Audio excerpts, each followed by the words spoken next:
Excited akong ibahagi ang ating recipe for today, lalo na sa ating mga nanay, dahil 4 na ingredients lang ang ating gagamitin.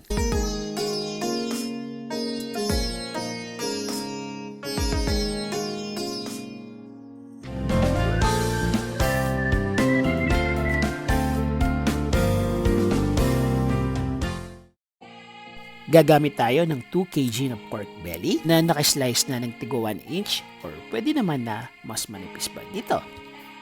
Nahugasan ko na ito na maigi kaya pwede na natin ilagay ang mga ingredients.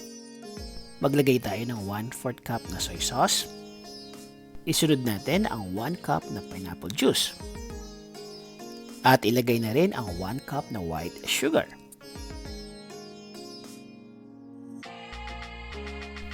Paghaluin lang natin ito ng maigi at pagkatapos nun, pwede nating ilagay ng unti-unti ang 2 tablespoon na salt. Makakatulong kasi ang salt para ma-absorb ng karne ang lahat ng liquid na ating nilagay.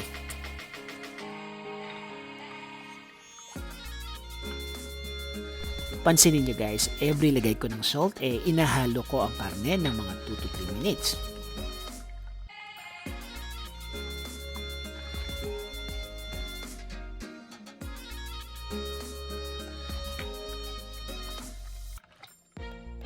Kung mapapansin niyo, paunti ng paunti ang ating liquid. Tuloy pa rin ang paghalo at kung mapapansin nyo, wala na tayong nakikitang liquid dahil na-absorb na ito ng karne. Yan ay isa sa mga sikreto para mas maging malasa ang ating pork barbecue. Tatakpan lang natin to ng cling wrap at imamarinate natin to ng overnight.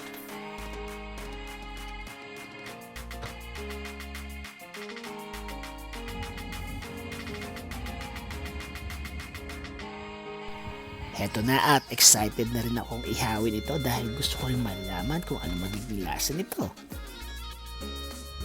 Mag-ready lang tayo ng mantika dahil from time to time kakailanganin natin para pahiran ang ating ginigrill. Guys, mapauling man o mapagas, just make sure na preheated ang ating grill.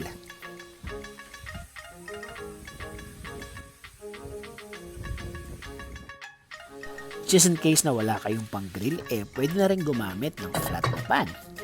Pahiran lang ito ng mantika at make sure na mainit ito bago maglagay ng karne. Makakaluto tayo siguro ng mga 2 o 3 strips kada batch.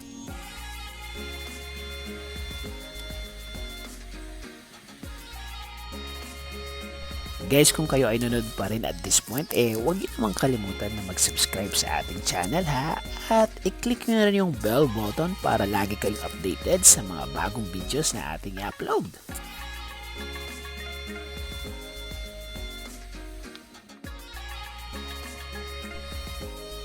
At dahil konti lang ang ating ingredients, alam ko naman na natandaan nyo pa kung ano ang sangkap na ating inilagay. Pero kung hindi man, meron tayong complete list sa ating description box at sa dulo ng video ito.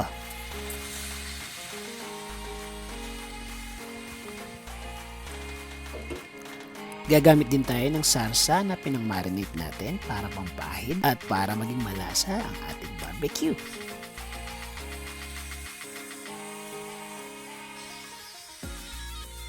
Malapit na itong maluto at excited na akong matikman ito. Guys, behind the scene, tumikim ako dito at grabe, ang sarap.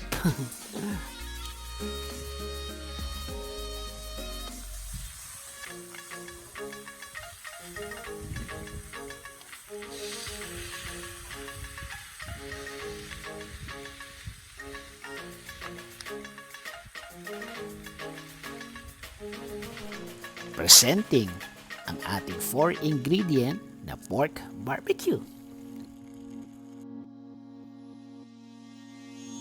Sana kahit paano nakatulong sa inyo ang ating video for today, at kung nagustuhan nyo po ang ating recipe, paki-like na lang po at pag-share na ito sa inyong mga friends and relatives. Si Jeff Simon po ito, ang iyong boy kusina, at muli maraming salamat po sa panonood.